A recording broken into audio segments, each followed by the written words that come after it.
suis vraiment content d'être avec vous. Je m'appelle Pierre Moulin. Je suis assistant pasteur à la Porte Ouverte Chrétienne. Je m'occupe du perchoir. Le perchoir, c'est les 21h30 qui se réunissent les vendredis soirs. Et franchement, on vit vraiment la grâce de Dieu. Parce qu'honnêtement, on fait pas grand-chose. On fait pas grand-chose, mais Dieu est là. C'est juste merveilleux. C'est sa présence que nous voulons chérir, cultiver. Je suis venu avec mon cher ami Tom, qui m'a accompagné à la guitare. Je lui dis, Tom, tu remplaces pas ma femme. Mais c'est un plaisir de jouer avec toi, d'être avec toi cet après-midi. Je suis vraiment heureux d'être avec vous, particulièrement parce que j'aime les églises naissantes. Pour moi, c'est toujours une grâce. Est-ce que tu peux dire à ton voisin, ta voisine, tu es chanceux, chanceuse d'être là? Tu es chanceux, chanceuse de faire partie de cette église. Je suis né dans une famille chrétienne, des parents pasteurs, et à chaque fois que Dieu les envoyait dans un endroit différent, que ce soit au Québec ou quand Dieu les a rappelés en France, ils ont démarré des églises dans notre salon.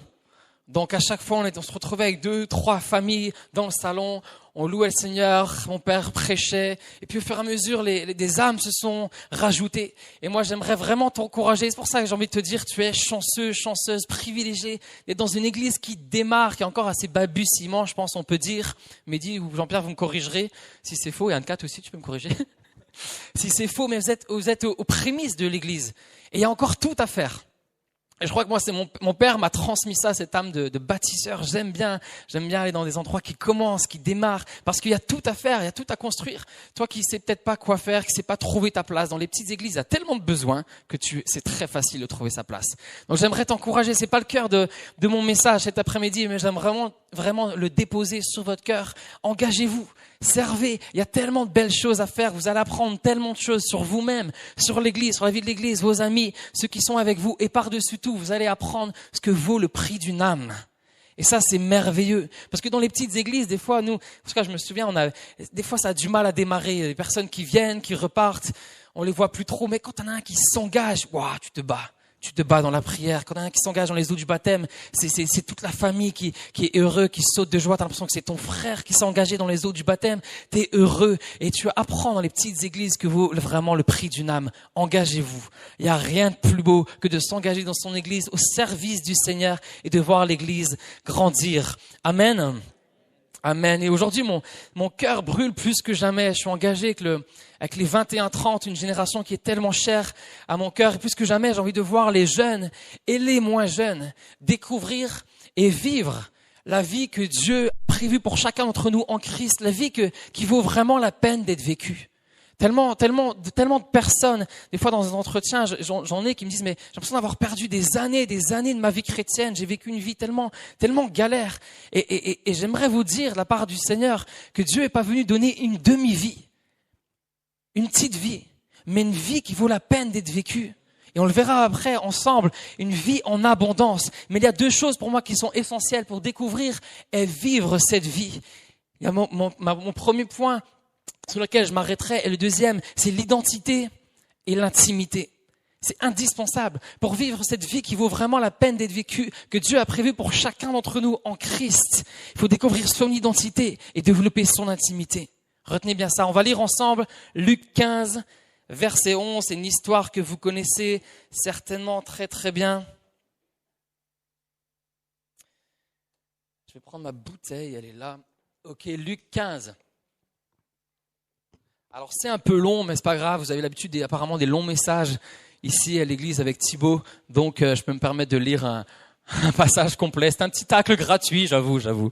Il est pas là, mais Anne-Cat, elle rapportera, je suis sûr. Ok, lisons ensemble. Il dit encore, un homme avait 2 fils. Le plus jeune dit à son père, « Mon père, donne-moi la part de bien qui doit me revenir. » Et le père leur partagea son bien. Peu de jours après, le plus jeune fils, ayant tout ramassé, partit pour un pays éloigné où il dissipa son bien en vivant dans la débauche. Lorsqu'il eut tout dépensé, une grande famine survint dans ce pays. Il commença à se trouver dans le besoin. Et alors, il alla se mettre au service d'un des habitants du pays qu'il envoya dans ses champs garder les pourceaux. Il aurait bien voulu se rassasier des carouges que mangeaient les pourceaux, mais personne ne lui en donnait. Étant entré en lui-même, il se dit « Mais combien de mercenaires chez mon père ont du pain en abondance. Et moi ici, je meurs de faim. Je me lèverai, j'irai vers mon père et je lui dirai, mon père, j'ai péché contre le ciel et contre toi. Je suis même plus digne d'être appelé ton fils. Traite-moi comme l'un de tes mercenaires. Alors, il se leva et alla vers son père. Comme il était encore loin, son père le vit et fut ému de compassion. Il courut se jeter à son cou et le baisa. Le fils lui dit, mon père, j'ai péché contre le ciel, contre toi, je ne suis plus digne d'être appelé ton fils. Mais le père dit à ses serviteurs, apportez vite la plus belle robe, et l'en revêtez, mettez-lui un anneau au doigt et des souliers aux pieds, amenez le veau gras et tuez-le, mangeons et réjouissons-nous, car mon fils que voici était mort, il est revenu à la vie, il était perdu et il est retrouvé. Et ils commencèrent à se réjouir. Or le fils était dans les champs. Lorsqu'il revint et approcha de la maison, il entendit la musique et les danses. Il appela un des serviteurs et lui demanda ce que c'était. Ce serviteur lui dit, ton frère est de retour, et parce qu'il l'a retrouvé en bonne santé, ton père a tué le veau gras. Alors il se mit en colère et ne voulut pas entrer. Son père sortit et le pria d'entrer. Mais il répondit à son père, mais voici, il y a tant d'années que je te sers, sans jamais avoir transgressé tes ordres, et jamais tu m'as donné un chevreau. Merci. Pour que je me réjouisse avec mes amis. Quand ton fils est arrivé, celui qui a mangé ton bien avec des prostituées, c'est pour lui que tu as tué le veau gras? Mon enfant, lui dit le père, tu es toujours avec moi et tout ce que j'ai est à toi. Mais il fallait bien s'égayer et se réjouir parce que ton frère que voici était mort et qu'il est revenu à la vie. Parce qu'il était perdu et qu'il est maintenant retrouvé. Quelle belle histoire, amen. Prions ensemble. Père éternel, merci parce que tu es celui qui veut parler à nos cœurs. Tu prends tellement plaisir à parler. Tu es un Dieu qui parle. Seigneur, dès le début de l'humanité, tu as parlé, la lumière fut, tu nous as créés par ta parole, tu aimes parler.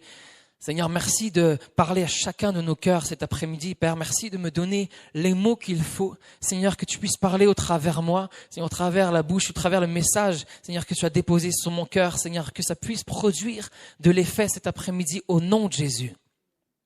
Amen. Cette histoire, pour la plupart d'entre vous, vous la connaissez. C'est deux fils qui grandissent ensemble dans la maison d'un père qui apparemment était assez aisé. Ces deux fils qui, bien souvent, on a opposés. Mais moi, j'ai l'impression qu'ils ont énormément de points communs. Tous les deux ont grandi dans une famille où il y avait de l'abondance. Il ne manquait de rien.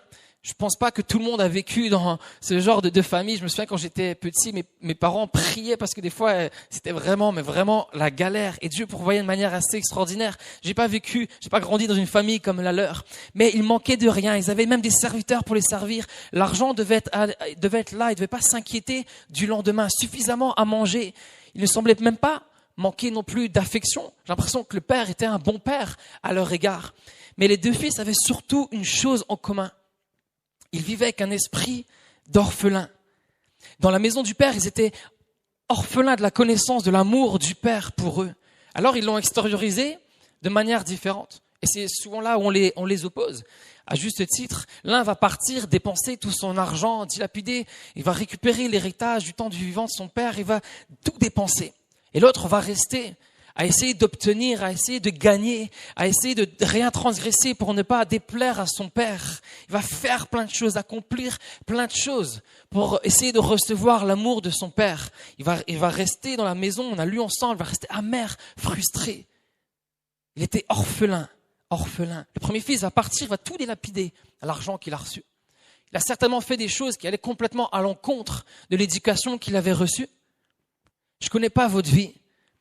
Je connais même pas grand monde ici, j'ai quelques visages qui me sont familiers, mais les noms, prénoms, faut pas me les demander parce que je les oublie facilement. Je connais pas grand monde, je connais pas votre vie, je sais pas de quel milieu familial, quel passé vous venez.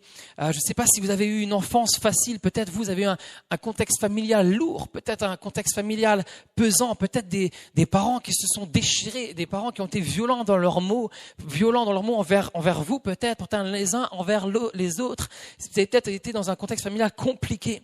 Peut-être certains d'entre vous avez comme comme ce fils, dilapidez votre argent, dilapidez votre temps dans des choses futiles, dans des choses que le monde peut offrir, des plaisirs éphémères. Et aujourd'hui, vous vous rendez compte que vous n'avez rien construit, que ce dans quoi vous avez dépensé votre argent, votre temps, n'a en rien comblé votre vide, votre bonheur que vous espériez trouver. Peut-être certains d'entre vous, vous avez peut-être, à cause de vos choix, avant de connaître Christ, couper des relations, peut-être des relations qui sont complètement finies, éteintes, parce que vous avez fait des mauvais choix, vous avez déplu, vous avez déçu des amis, des membres de votre famille. Peut-être que certains, vous n'êtes pas nés dans une famille comme ça, vous êtes peut-être nés dans une famille chrétienne. J'ai le privilège de naître dans une famille chrétienne avec des parents incroyables. Et peut-être certains, vous avez entendu parler de Dieu, entendu parler de l'amour de Dieu. Vous êtes passé par tout le cursus chrétien, d'enfants de chrétiens, vous êtes allé à l'école du dimanche. Non, j'en oublie un, vous avez été présenté d'abord, il y a la présentation. Vous avez été présenté, école du dimanche, groupe des ados, groupe de jeunes, groupe de maison et compagnie. Vous êtes maintenant à l'église depuis des années. Mais vous vivez votre vie spirituelle de manière sèche, de manière tellement sèche. Alors oui, vous venez peut-être pour certains à l'église. Pour certains, l'église, c'est un endroit où vous aimez vous retrouver, vous aimez retrouver ceux qui sont ici. Mais vous êtes comme ce fils aîné. Vous êtes dans la maison, mais vous ne connaissez pas votre père. Vous êtes dans la maison, mais vous ne connaissez pas celui qui est père dans cette maison. La maison, c'est ta relation intime avec Dieu. On le verra ensemble. Tu peux venir à l'église, mais sans être en communion avec celui qui est censé être honoré, adoré dans une église. Tu peux remplir plein de fonctions dans une église. Tu peux même servir dans une église. Tu peux même faire partie du club des enfants, être responsable quelque part sans être en communion avec le Dieu que tu es censé louer, adorer dans une église. Mais j'aimerais vous dire qu'il y a une autre vie qui est possible d'être vécue et qui vaut la peine d'être vécue. C'est la vie que Jésus veut donner. Jean 10, verset 10 nous dit « Je suis venu afin que les brebis aient la vie, pas une petite vie, mais qu'elles aient la vie en abondance. » En abondance. Quand Mehdi parlait de la Sainte Seine, oui, il y a eu un petit relent de colère au fond de moi. Je me suis dit, mais il est en train de prendre tout mon message. Mais c'est pas grave, je lui ai pardonné, j'avais pas le choix. Je me suis dit, sinon on va pas être béni cet après-midi. Mais combien d'entre vous ont déjà eu ce sentiment j'appelle ça le sentiment du fraudeur. Il y a ce que la Bible déclare de nous, ce que la Bible dit de nous. Tu es né de nouveau, tu as rencontré le Seigneur. Et la Bible dit de toi que tu es accepté, que tu es aimé, que tu es choisi, que tu as été voulu, désiré, etc., etc., etc. Mais la manière dont tu te vois, dont tu te perçois est complètement différente. Et parfois, on a l'impression d'être une fraude, d'être une arnaque, d'être un peu trompeur. Est-ce qu'il y en a qui ont déjà eu ce sentiment ici? Je lève ma main parce que je fais partie des premiers. Ok, merci, je suis pas tout seul. Quelques gens qui sont honnêtes ici. Merci pour votre soutien. Lorsque le péché est entré dans le monde, mon premier point, c'est l'identité. Lorsque le péché est entré dans le monde, au travers le choix d'Adam et Ève, il a mis une distance entre Dieu et les hommes. Entre Adam, celui que Dieu a désiré, a voulu, a créé, a façonné à son image. Entre Ève, celle qu'il a mis pour être une équipière aux côtés d'Adam. Le péché a établi une distance entre Dieu et les hommes. Et c'est la même chose que fait le péché aujourd'hui dans nos vies. Il établit une distance entre Dieu et moi.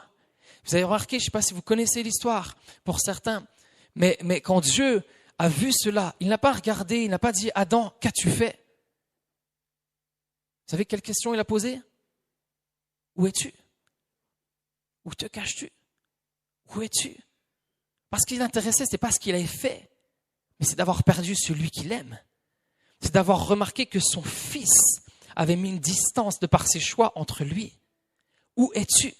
Où es-tu? Ce qui l'intéresse plus que tout, c'est d'avoir une relation avec son fils. Le fils va rentrer en lui-même, réaliser que la vie qu'il a est médiocre. Il va prendre la décision de rentrer chez son père et son père va tout de suite le rétablir dans sa position originelle, dans son identité originelle. Il n'attend pas grand-chose. Vous avez remarqué qu'il ne répond même pas à ce qu'il lui dit. Son fils vient s'humilier, il lui dit « J'ai péché contre le ciel et contre toi ». Il ne répond même pas. Il va dire « Va chercher la robe ». Tout de suite, il va le rétablir avec l'anneau, avec la robe, les souliers, va faire la fête dans sa position de fils. Avant toute chose, avant que tu ne fasses quoi que ce soit, avant que tu n'accomplisses quoi que ce soit pour Dieu, tu es son fils, tu es sa fille, tu es son fils, sa fille.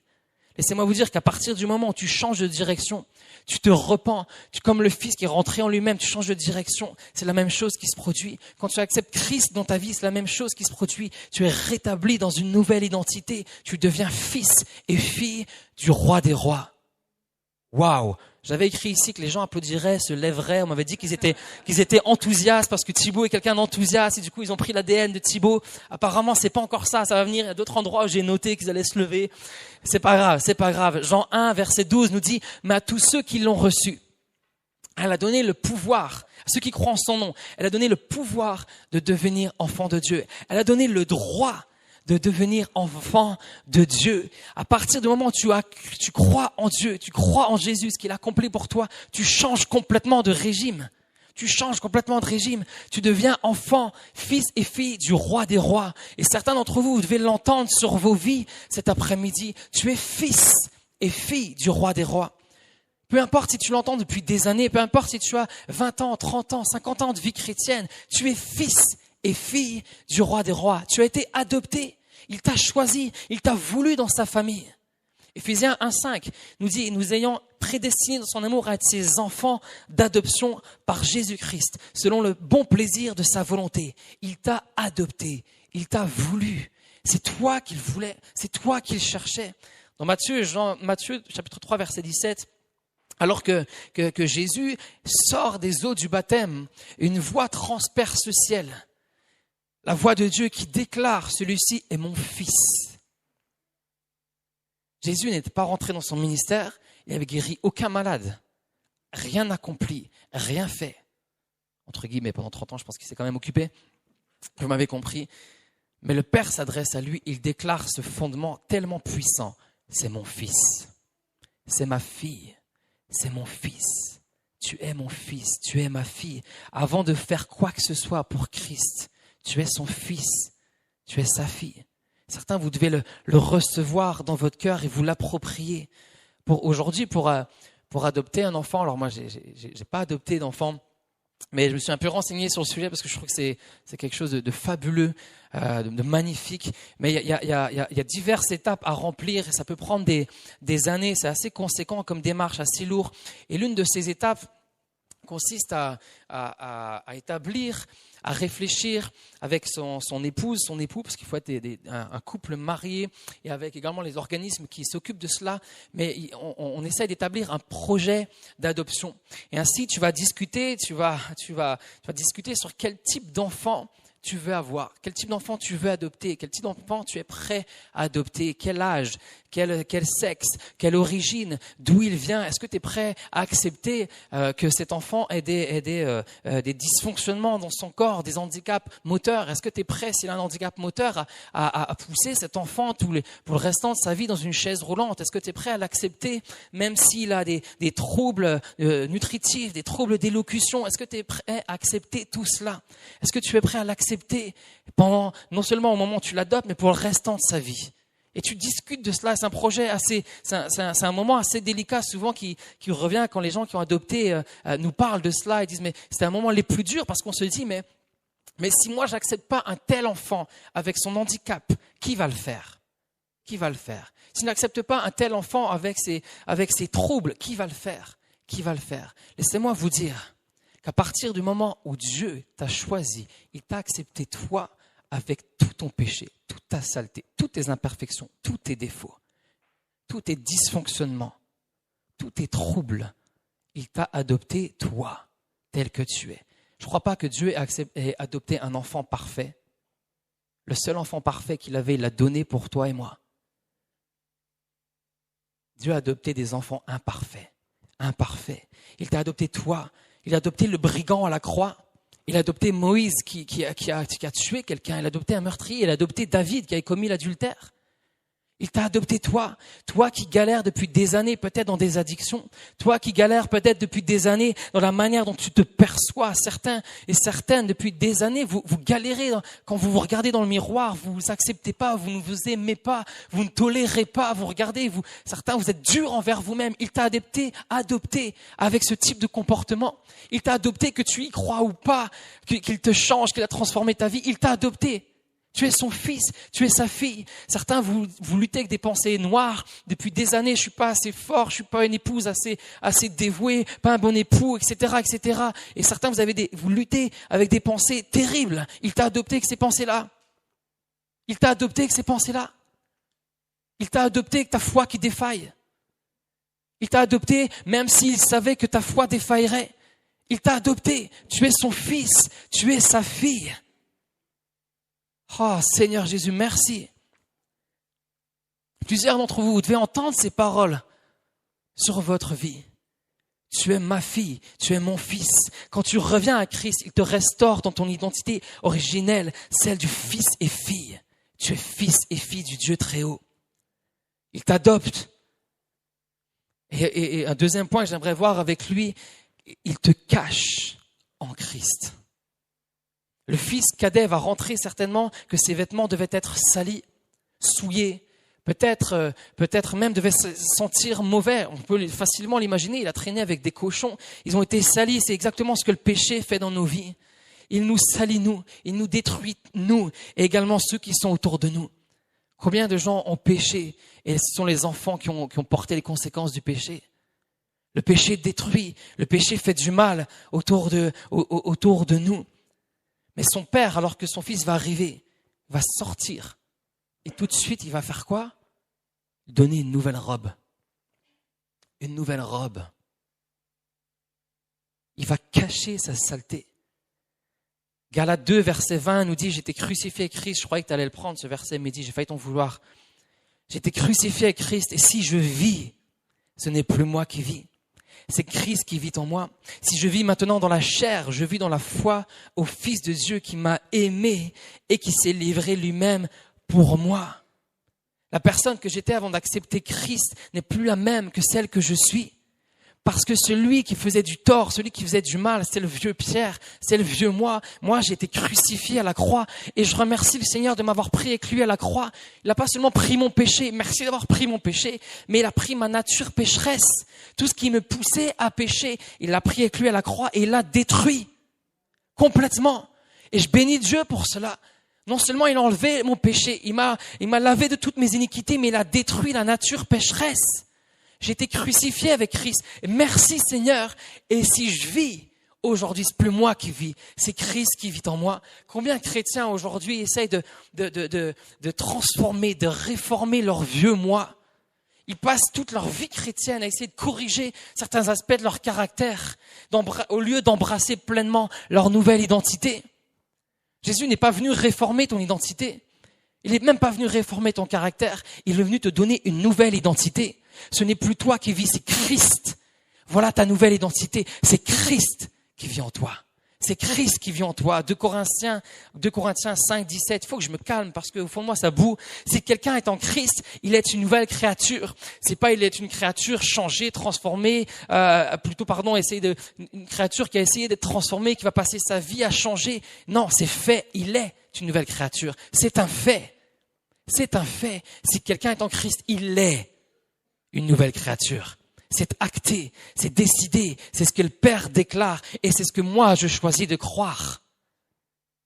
Cette semaine, je le racontais à Tom dans la voiture. Ça faisait 15 jours, 3 semaines, j'ai l'impression qu'il y avait 2-3 trucs dans mon caractère qui me faisaient vraiment bizarre. J'ai eu des réactions, c'était pas des réactions terribles, horribles, mais je me suis vu en train de réagir, je me suis dit waouh. C'est pas du tout une réaction que j'aimerais voir mes enfants, mes filles avoir et que je pense que Dieu est fier de moi. Je me disais, mais j'ai l'impression d'être tellement fier sur certains points. D'être tellement fier. Et je réagis en fonction de cette fierté qui est tellement pas bonne. Et ça me travaillait. Et honnêtement, la nuit de lundi à mardi, de la nuit de mardi à mercredi, j'ai tellement mal dormi à cause de cela. Je dis, mais Seigneur, je ne veux pas être ce genre de personne. Je disais, mais je veux changer. Et puis je priais pour le message et je laissais ce message naître au fond de moi. Et le Seigneur me disait, Pierre, tu as déjà été changé. Embrasse ta nouvelle identité. Embrasse ta nouvelle identité. Plusieurs, vous galérez avec votre passé, vous galérez avec des addictions. Embrasse ta nouvelle identité. Ta vieille nature a été crucifiée avec Christ. Beaucoup de chrétiens, vous portez un masque pour essayer de changer ou de modifier des comportements pour ainsi être aimé, être accepté. Quand tu es en Christ, tu es pleinement aimé du Père. Et c'est la seule chose dont tu devrais être préoccupé. Tu es pleinement aimé du Père. En Christ, tu revêts un costume, un vêtement nouveau qui te cache, qui enlève tes péchés, qui lave tes péchés. Quand Dieu te regarde, quand le Père te regarde, il voit ce vêtement nouveau. Tu es une nouvelle personne. La meilleure image auquel j'ai pensé pour illustrer cela, c'est ces mascottes. Ces mascottes dans les parcs d'attractions ou aux fêtes d'école pour les enfants, on ne sait jamais qui est dans cette mascotte. On remarque juste que c'est Mickey Mouse ou c'est je ne sais quoi d'autre encore. Je ne traîne pas les fêtes foraines, je vous avoue. Mais on remarque juste la mascotte. On voit pas qui est la personne dedans. C'est la même chose en Christ. J'ai été revêtu d'un vêtement nouveau. Si je vis maintenant, c'est Christ qui vit en moi. La personne qui doit être vue, c'est Christ. La personne qui doit transparaître de mes actions, c'est Christ. Galates 3, verset 27. Vous tous, est-ce qu'il y en a qui ont été baptisés ici? Ok, vous tous qui avez été baptisés en Christ, vous avez revêtu Christ. Vous avez revêtu Christ. Voici le vêtement nouveau. Le vêtement de Christ. Quand tu découvres ta réelle identité, tu vis plus de la même manière. T'essayes pas de prouver quoi que ce soit. Tu es accepté, tu es aimé, tu es adopté. Et tu vis d'une manière qui est beaucoup plus sereine, beaucoup plus sécure. Les gens qui sont perdus dans leur identité, ils essayent de prouver constamment. Vrai ou pas?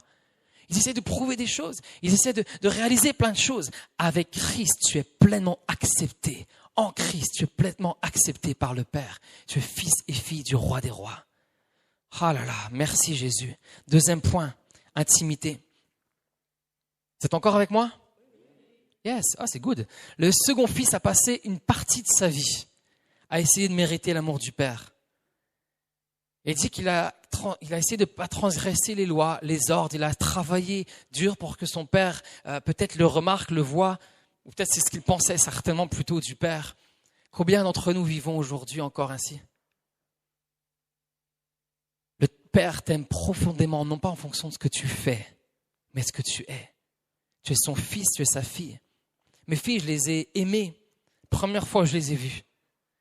Elles ne savaient pas parler, elles ne savaient pas me renvoyer de l'amour, elles ne me souriaient même pas. Elles ne savaient même pas je dire papa, je t'aime. Elles ne savaient rien de tout ça. Elles faisaient juste chouiner, râler, dormir. Il n'y avait pas beaucoup d'échanges entre elles et moi.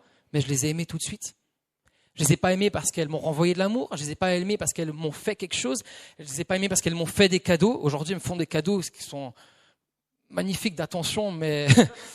Voilà, ça s'arrête là. Je vais pas aller plus loin. Si un jour elle tombe sur ce message, ça leur ferait peut-être mal au cœur. Mais je les aimais parce qu'elles sont mes filles. Pas besoin de faire quoi que ce soit. C'était mes filles. Le Père, dès le début du ministère, a déclaré à Jésus qu'il était son fils bien aimé. Tu es plus que son fils et sa fille. Tu es son fils et sa fille bien aimés. Alors que Jésus va partir dans le désert, tenté par le diable va essayer de venir le titiller. Il va lui dire, si tu es réellement le Fils de Dieu. Il a oublié une chose fondamentale, un mot fondamental. Jésus n'était pas réellement juste le Fils de Dieu. Il était le Fils bien-aimé de Dieu. Le diable est venu le questionner sur l'amour que le Père pouvait avoir pour lui. Mon ami, laisse-moi te dire, tu es fils et fille bien-aimés du Très-Haut. Il a placé toute son affection en toi. Il est pleinement satisfait en toi. Et le diable viendra toujours essayer de te faire douter là-dessus. Comment je fais pour mériter l'amour de Dieu? Qu'est-ce que je peux faire en plus? Dieu t'aime tel que tu es. Et bien souvent, il y en a qui disent, mais t'aimes trop pour te laisser tel que tu es. Et c'est vrai. Merci Seigneur. En Jésus, tu es complètement accepté par le Père, complètement accepté par lui, sans avoir besoin d'accomplir quoi que ce soit. Tu ne vis plus pour être accepté, mais tu vis parce que tu es accepté. C'est complètement différent. Tu vis plus pour essayer d'obtenir l'acceptation de Dieu.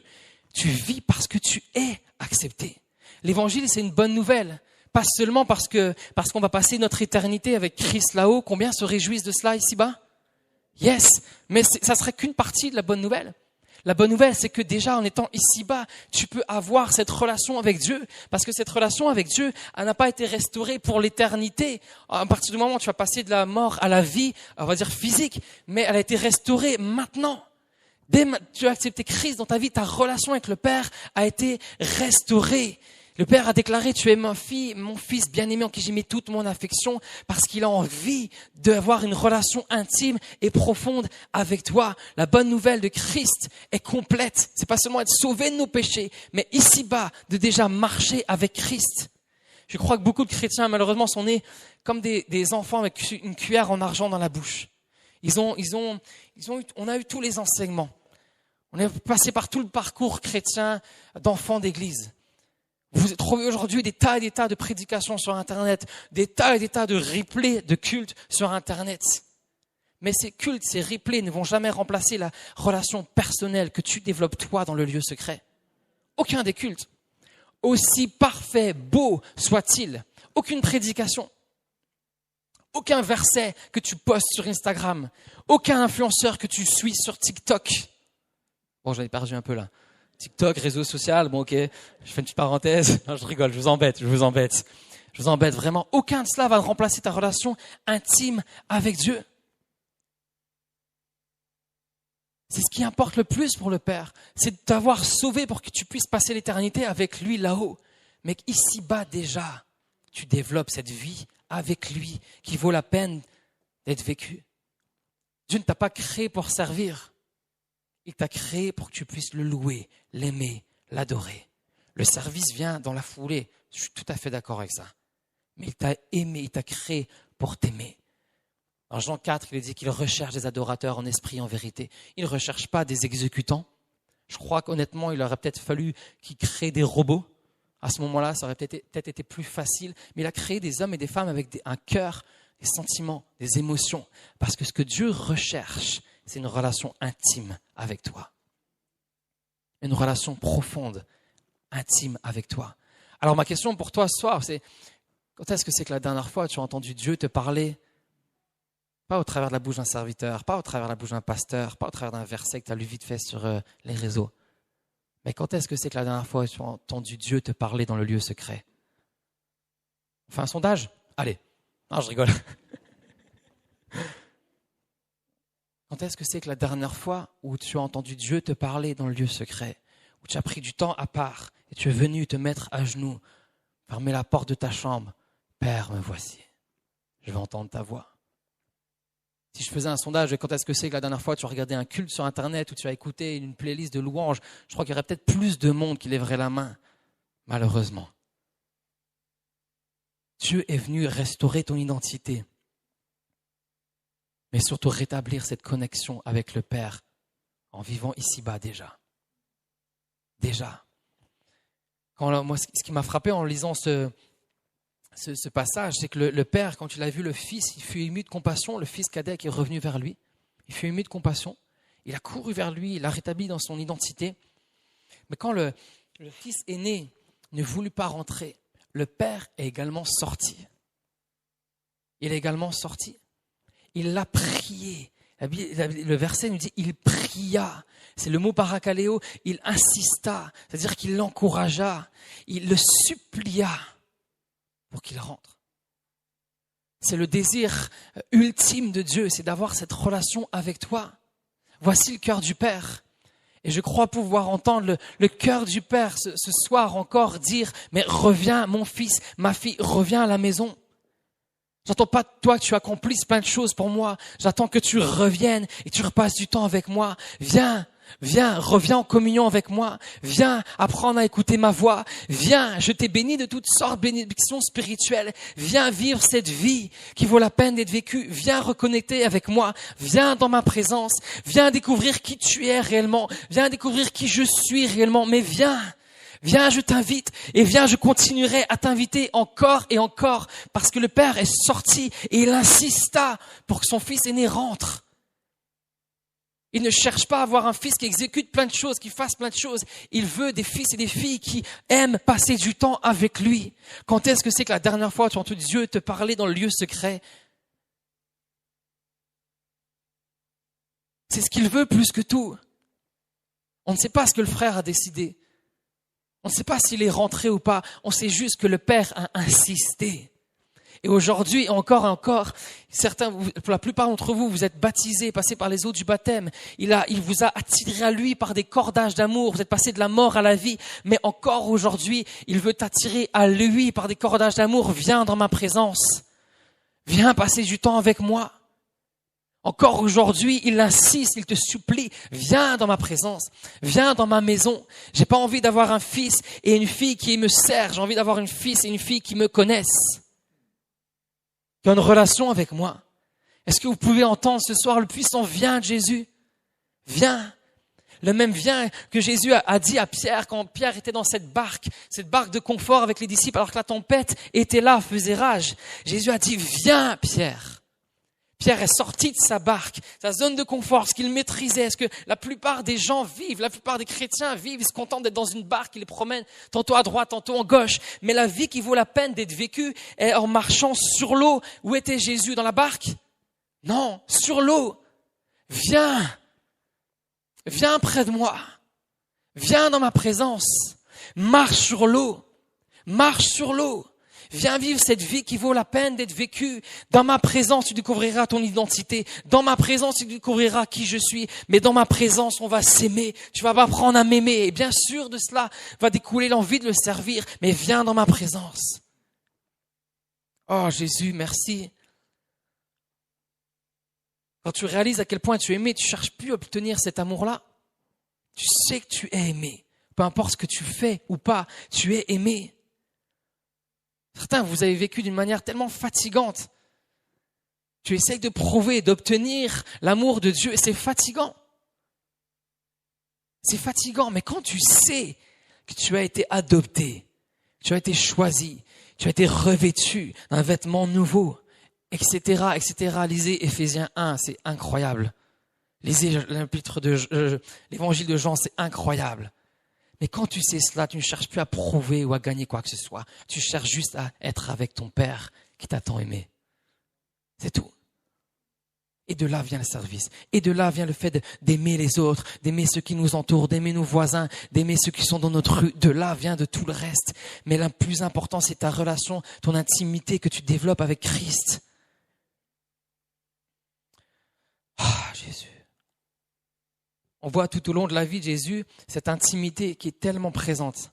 Dans l'évangile de Jean, plus de 116 fois, on parle de Jésus qui nous parle du Père, de cette relation avec le Père. Le Père et moi sommes un. Le Père et moi, je ne fais rien de seul. Et tout ce qu'il fait, tout ce que je fais, j'ai vu le Père l'accomplir. On entend Jésus qui le dit à maintes et maintes reprises.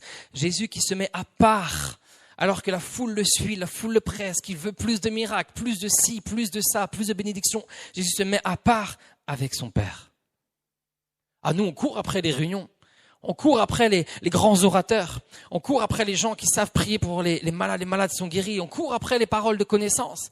On court après les grands ministères qui peuvent nous donner une parole prophétique. Mais combien courent après la présence de Dieu dans le lieu secret? Combien? La véritable vie qui vaut la peine d'être vécue est celle qui est quand tu laisses ta mentalité d'orphelin de côté. Tu réalises que tu es fils et fille et tu développes cette intimité avec le Père. C'est la vie qui vaut la peine d'être vécue et c'est la vie que Jésus donne. Je termine juste avec ce témoignage pendant que l'équipe de louange vient. L'équipe de louange, Tom. Des formations professionnelles. Je suis né dans une famille chrétienne. J'ai vu Dieu répondre à tellement de prières, pourvoir à tellement de besoins depuis toute mon enfance. C'est assez extraordinaire. Je bénis Seigneur d'avoir donné mes parents. Mais quand j'avais 17 ans, 19, 20 ans, j'ai fait n'importe quoi. Je ne vais plus entendre parler de la vie chrétienne, de Dieu, etc., etc. Je me suis vraiment éloigné de la foi et Dieu m'a ramené à lui par ses cordages d'amour. Il m'a attiré à lui. J'ai donné mon cœur vraiment complètement. Je me suis engagé complètement avec lui. Et j'avais à cœur de partir faire un collège biblique. Et ce collège était assez cher. C'est en Angleterre, c'est un internat. Il fallait payer 6 000 € l'année. Et moi, vraiment, je n'avais pas un rond. Je sortais d'une année d'études plus ou moins chaotique. Et mes parents n'ont jamais roulé sur l'or. Dieu a toujours pourvu, mais ils n'ont jamais roulé sur l'or. Ils m'ont dit, OK Pierre, tu vas aller au collège biblique. Ben, nous, vraiment, on t'aime, on croit en toi, on croit que c'est ta place. On te donne 100 €. Je fais, waouh, Wow, c'est généreux, franchement. Sur 6 000, c'est un petit démarrage, mais c'est pas mal, tu vois. C'est quand même, ça démarre vraiment en douceur pour le coup. 100 € sur 6 000, why not? Ok. Pas de souci, on va commencer avec ça, tu vois. Je me suis mis dans ma chambre pendant des jours et des jours. Je voulais savoir, Dieu, est-ce que tu m'appelles vraiment à aller au collège biblique? Est-ce que c'est ce que tu veux pour moi? Et dans ces moments d'intimité avec Dieu, c'est incroyable. J'étais même pas encore au collège biblique. J'avais pas encore reçu plein d'enseignements, plein de prédications. J'étais juste là, Dieu et moi.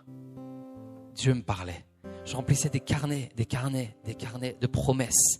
Et l'une d'entre elles était la suivante. Pour la saison dans laquelle je me trouvais, il me disait, mais c'est un verset dans la Bible qui dit, tes greniers ne manqueront pas de blé. Et je savais quand j'ai lu ce verset qui pour moi sortait de nulle part. Alors, tes greniers ne manqueront pas de blé, ça voulait rien dire, je suis pas agriculteur. Mais j'ai capté la pensée de Dieu pour moi. C'est Pierre, je pourvoirai à tous tes besoins. Tu manqueras de rien. À partir de ce moment-là, je suis parti au collège biblique. Dieu a pourvu de manière extraordinaire. Je ne vais pas tout vous raconter là. Mais il y a une chose qui a complètement changé dans ma vie. C'est que le Dieu de mes parents était devenu mon Dieu. Le Père qui a aimé mes parents, qui a pris soin de lui, était devenu mon Père. C'est plus un Dieu dont j'avais entendu parler. C'est un Dieu dont j'ai appris à connaître. J'ai appris à connaître. Et c'est ce qui fait complètement la différence. Et c'est la vie qui vaut la peine d'être vécue, que Dieu, seul Dieu, offre. J'aimerais qu'on puisse courber nos fronts.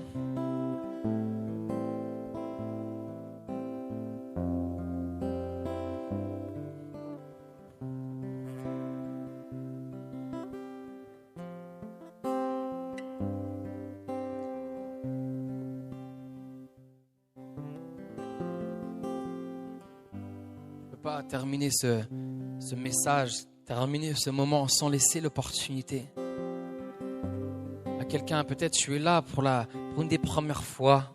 Et c'est une des premières fois où tu entends ce message de l'évangile de ce Père qui a donné la vie de son Fils pour que tu puisses reconnecter avec lui. Et toi, tu es peut-être là et tu te dis, mais moi je suis comme ce fils cadet qui est parti, qui a fait n'importe quoi de sa vie. Comment un père dont on a chanté était saint, était grand, peut s'intéresser à moi? Et ce soir, le message est tout simple.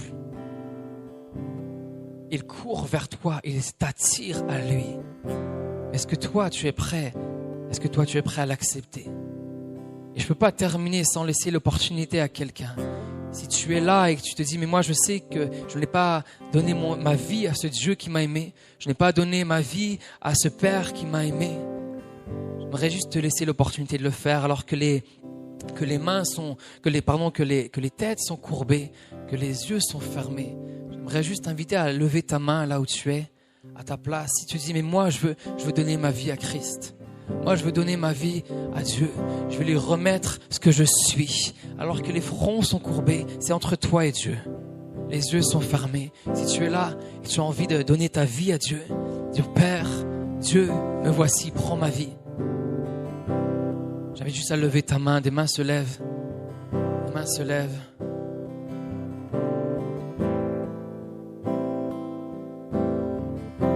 À partir du moment où tu donnes ta vie à Christ, tu l'acceptes sa vie en toi. Tu acceptes sa vie en toi. J'aimerais juste t'inviter, toi qui as levé ta main, je ne veux pas t'embarrasser, t'inviter à venir devant. J'aimerais juste t'inviter à faire cette prière. La même prière que le fils cadet a pu faire. Dire Père, j'ai péché contre le ciel et contre toi. Dieu, j'ai péché contre toi. À maintes et maintes reprises, j'ai péché contre toi. Et je veux revenir à toi. Je veux venir à toi. Merci parce que tu prends mon péché. Tu prends ma saleté, tu prends mes iniquités. Tu me donnes un cœur nouveau. Je t'offre ma vie. Prends ma vie. Prends-moi tel que je suis. Après que tu aies fait cette prière, je t'invite juste à prier avec tes mots, à t'adresser à Dieu tout simplement avec les mots qui te viennent, à lui parler dans ton cœur. Et pendant ce temps-là, j'aimerais juste faire un deuxième appel. Plusieurs, vous êtes là et vous vivez avec cette mentalité d'esclave, de serviteur, mais vous êtes complètement esclave. Vous avez l'impression qu'il faut travailler plus, faire plus pour être aimé de Dieu. Alors qu'on va prendre ce chant qui dit « Je suis plus esclave de la peur, je suis enfant de Dieu », j'aimerais juste t'inviter à venir devant. On va prier ensemble. La prière ne va pas résoudre le problème tout de suite, mais on va le déclarer ensemble. Il y a une puissance dans la déclaration. Et après, ça sera ton job, ta responsabilité de retourner dans le lieu secret. Ok ?